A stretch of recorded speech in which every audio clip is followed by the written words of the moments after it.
Vamos analisar a derrota para o Flamengo. Tem muita coisa para falar.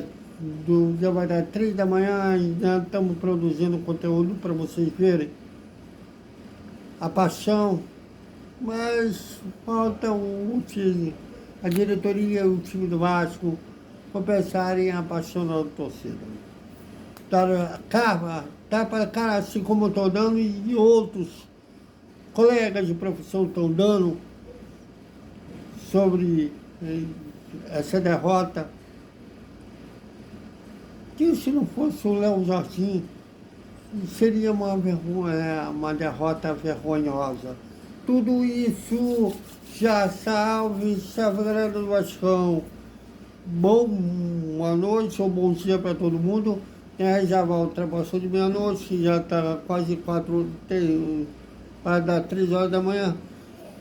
E Vasco e Flamengo jogaram para um público de 47.595 torcedores pagantes, 50.504 presentes, com uma renda de 2.202.821.198 reais. Bom, e um jogo que, se for explicar numa forma rasa, o Flamengo dominou o jogo o tempo todo. Eu já vou chegar na expulsão do Juan Barros, já vou falar da diretoria, já vou falar do técnico Fernando Diniz, que o Vasco, a todo momento, desde o primeiro minuto, mostrou que tinha medo do Flamengo. Jogou respeitando o Flamengo demais. O Flamengo adorou isso, tomou rádias da partida, que não foi o Léo Jardim, antes dos 15 minutos já havia intervido pelo menos 2 vezes. E aos 17 minutos o Vasco teve seu único chute no jogo todo, que o PH deixou o GB na cara do gol e o GB naquela que ele tirar o Rossi, tirou demais e a bola foi para fora.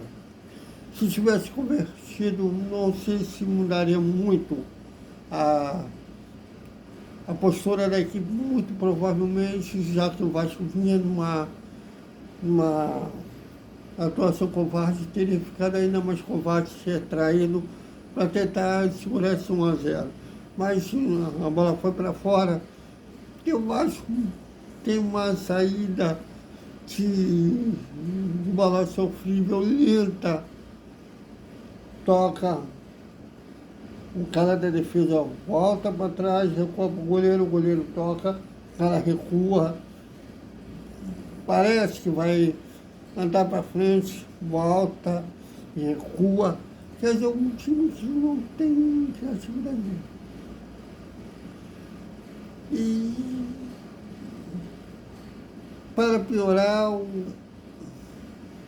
time marca mal, marca fofo, e tanto é que tem dificuldades nas bolas longas e bolas cruzadas à sua área. O Flamengo, principalmente no primeiro tempo, ganhou quase todas.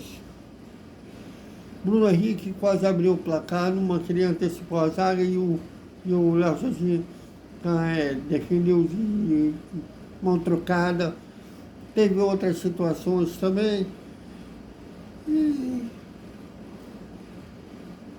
E ainda assim, vale lembrar que quando estive lá no centro de treinamento Márcio Barbosa, na primeira coletiva do ano, eu perguntei ao Fernando Diniz de forma clara se ele confiava na equipe ou se teria que ir muito ao mercado. Ele disse que confiava no plantel que ele tinha em mãos, mas na prática não parece confiar. Primeiro, que ele demora para fazer substituição. Pior ainda, que ele tinha uma das poucas coisas que ele tinha no banco que poderia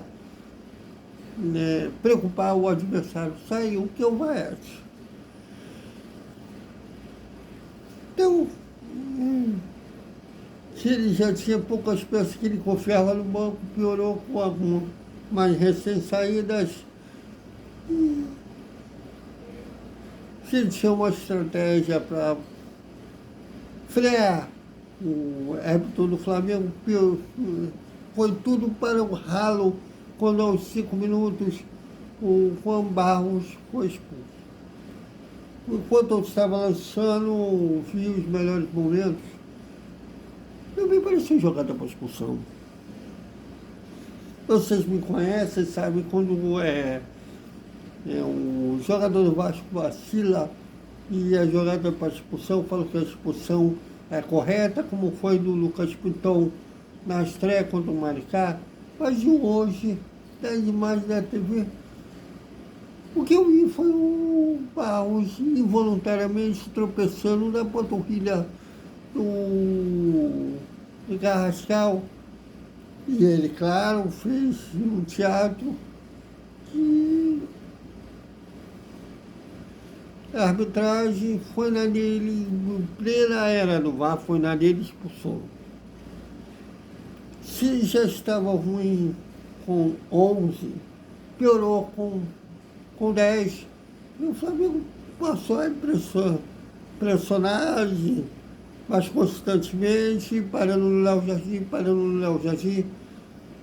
E uma hora a bola acabou entrando num cruzamento que o Caspitão cortou mal, o Cascal adorou da falha do lateral esquerdo. O Vascaíno chutou de primeira, o Léo Jardim não conseguiu pegar. E nem atrás do placar o Vasco deu alguma melhora, continua sendo sufocado pelo Flamengo, que o Léo Jardim aparecendo. Na leitura simples, é que se não fosse o Léo Jardim, o Vasco tomaria uma goleada histórica. Tanto no primeiro quanto no segundo tempo. E acaba que a expulsão no Juan Barros,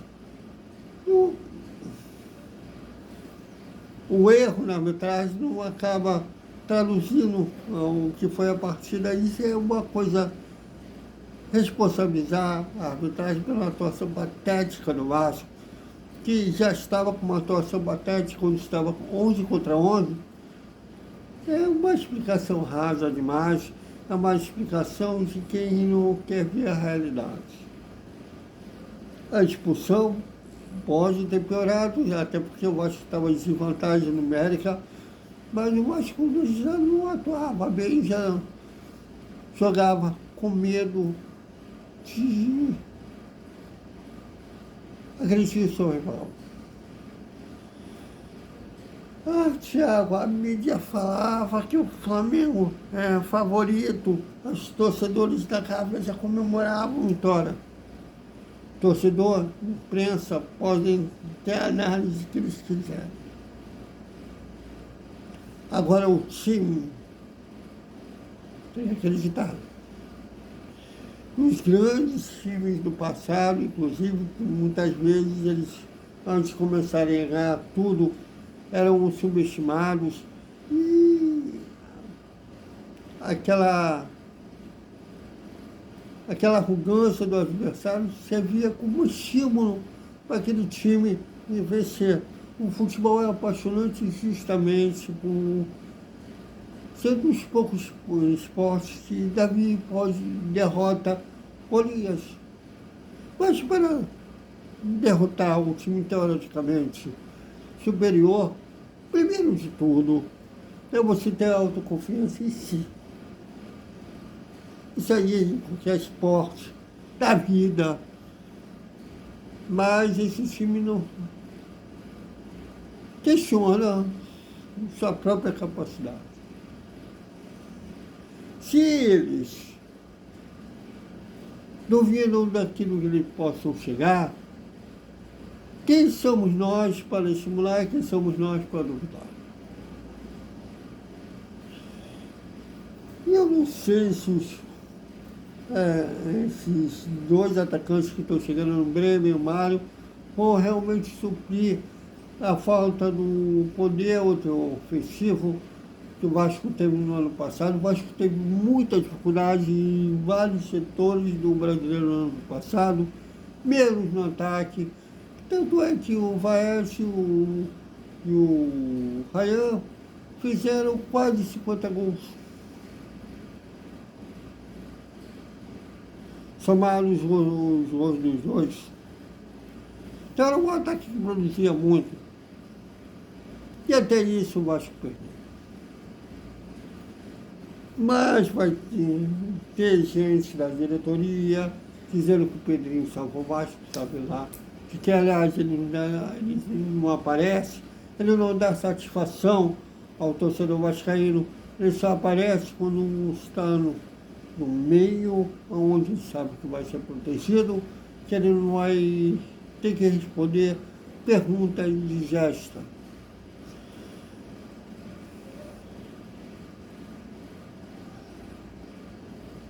Então, olha aí a estatística do jogo. Então, antes mesmo, o Flamengo tem um jogador a mais, o Flamengo já era superior ao Vasco. E o que me entristece é que o Vasco se mostrava entregues, não tinha um poder de reação. Não fazia cara feia com o seu adversário, mas recebia cara feia.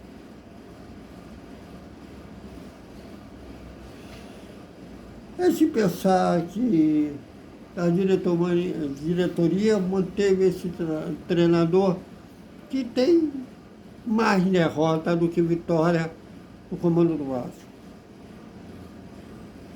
Mas é a forma, a pequeninar o Vasco, né? Tem gente que comemorou em ficar em 14º lugar do Campeonato Brasileiro. Que, aliás, o brasileiro de 2026 daqui a pouco está batendo a porta. Se jogar como jogou hoje contra o Mirassol,